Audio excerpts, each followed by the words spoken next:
Friends, आप देख रहे हैं आमना मलिक कोचिंग सेंटर। मैं हूं आमना। क्लास बेसिकली आज के इस लेक्चर में हम डिस्कस करने वाले हैं लॉजिक गेट्स के बारे में। So starting with what is logic gates. Basically class हमारे पास कोई भी ऐसा सर्किट जिसकी इनपुट चाहे जो मर्जी हो, 2 वैल्यूज़ हो, 3 वैल्यूज़ हो, 4, वट एवर इट में भी, लेकिन उसकी आउटपुट एक ही होनी चाहिए। इनपुट उसकी any input for any input, any number of input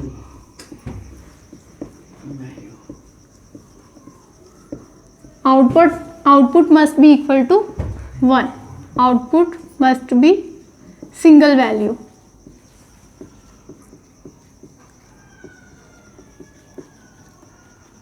The output can be either high or low. Output क्या हो सकती है हमारे पास? हाई भी हो सकती है और लो भी हो सकती है।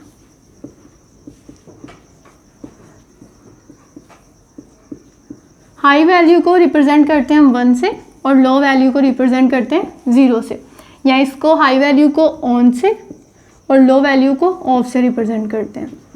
ये हमारे पास 3 जो है वो रिप्रेजेंटेशन है जिसको रिप्रेजेंट करते हैं कि हाई के लिए 1 या ऑन, लो के लिए 0 या फिर ऑफ। अब लॉजिक गेट्स की बात की जाए तो हमारे पास बेसिक जो लॉजिक गेट्स हैं वो 3 ही हैं। सबसे पहला आता है OR gate. So what is OR gate? Basically class ऐसा इनपुट, ऐसा गेट जिसके अंदर हमारे पास अगर एक इनपुट भी हाई है तो आउटपुट मस्ट बी हाई।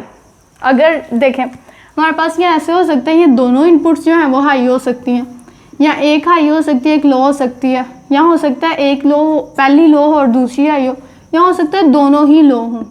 यही 4 पॉसिबिलिटीज़ पाई जाती है ना हमारे पास इनपुट के लिए। तो क्लास अगर एक भी एटलीस्ट सिंगल वैल्यू भी हाई है तो हमारे पास जो आउटपुट आएगी वो हाई आएगी। अब इसकी बेसिकली इसकी जनरल टर्म की तरफ चलते हैं। सबसे पहले इसके सिंबल की बात की जाए तो इसका सिंबल कुछ ऐसा होता है।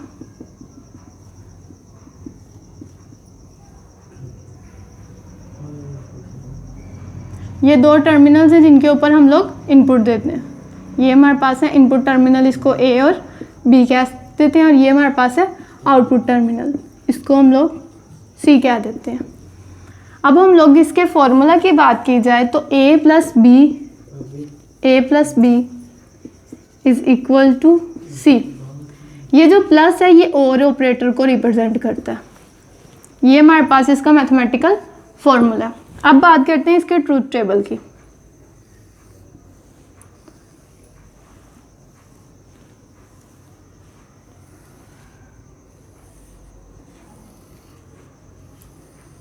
ये इनपुट A, ये इनपुट B और ये आउटपुट C।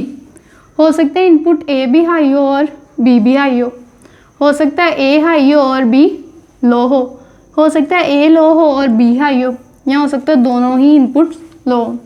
हमने कहा कि एटलीस्ट एक वैल्यू भी हाई होगी तो आउटपुट हमारे पास हाई होगी। अब देखिए दोनों हाई हैं तो इसका मतलब ये आउटपुट भी हाई ही आएगी। ये एक हाई है तो इट मीन्स ये भी हाई और ये भी, लेकिन ये दोनों ही लो हैं तो इट मीन्स ये दोनों ही, ये आंसर आउटपुट हमारे पास 0 आएगी। ये हमारे पास बेसिकली और ऑपरेटर का पूरा ओवरव्यू। सबसे पहले उसका मैथमेटिकल सिंबल, फिर मैथमेटिकल फॉर्मूला और फिर उसका ट्रुथ टेबल। अब बात की जाए दूसरे लॉजिक गेट की तो वो होता है एंड गेट। बेसिकली हमने कहा OR गेट के अंदर अगर एक इनपुट भी हाई है तो आंसर जो है वो हाई आएगा, लेकिन एंड गेट के अंदर अगर दोनों हाई होंगी तो आंसर हाई आएगा, वगरना वो 0 होगा। क्या होगा कि both must be high, both inputs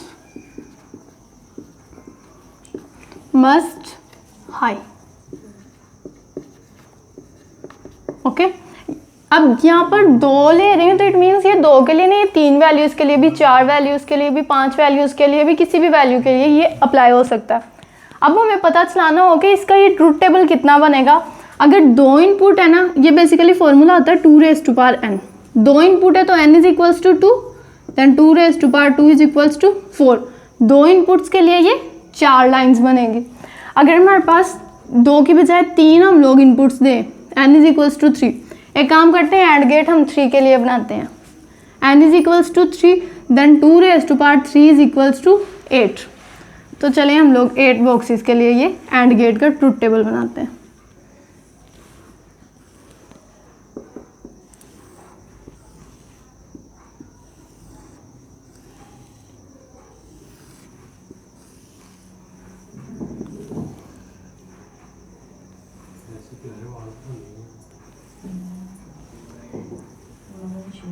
ये हमारे पास इनपुट A, B और C इनपुट है और D हमारे पास आउटपुट है।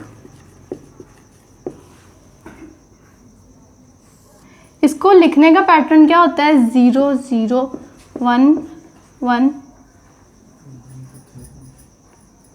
नहीं 0 0 0 1 1 1 0 0 0 0 1 1 0 0 1 1 1 0 1 0 1 0 1 और 0 1।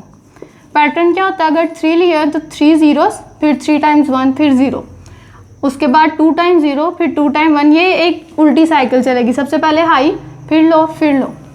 तीनों लो हमारे पास क्या हमने कहा कि बोथ मस्ट बी हाई, यानी कि जितनी भी इनपुट दे रहे हैं सारी की सारी को हाई होना चाहिए। ये तीनों 0 हैं तो मतलब लो, 2 वैल्यूज़ लो हैं तो आंसर भी लो ही आएगा। ये देखिए 2 लो फिर भी ये 0, 1 2 3, ये तीनों हाई हैं तो आंसर 1। अब देखें यहाँ पर एक वैल्यू हाई है लेकिन 2 हाई नहीं है तो इट मीन्स ये भी 0। अब देखें एक वैल्यू 0 है, एक वैल्यू लो है, तो इट मीन्स चाहे 2 हाई हैं फिर भी आंसर लो ही आएगा, क्योंकि ऑल इनपुट्स, इसको ऑल कर लें, all inputs must be high. ये भी 0 और ये भी 0। ये सिर्फ एक ही पॉइंट ऐसा होगा जिसके ऊपर हमें हाई वैल्यू मिलेगी एंड गेट के अंदर। अब अगर हम लोग थर्ड गेट की बात करें, that's about not gate. Not gate का बेसिकली काम क्या होता है? इसमें एंड गेट हो या और गेट हो, इसके आंसर्स को रिवर्स करना होता है। नोट गेट का मतलब है जो आउटपुट आ रही है वो इसको रिवर्स कर देगा। इसका मैथमेटिकल सिंबल होता है ए बार। इसका छोटा सा ट्रुथ टेबल होता है 2 वैल्यूज़ का, ये ए और ये ए बार। अगर 0 1, अगर इनपुट 0 है तो आउटपुट 1, अगर इनपुट 1 है तो आउटपुट 0। आई होप आपको तीनों लॉजिक गेट अच्छे से समझ आए होंगे। अगर कोई भी मसला है तो आप मुझसे कमेंट सेक्शन में पूछ सकते हैं। Like share and subscribe.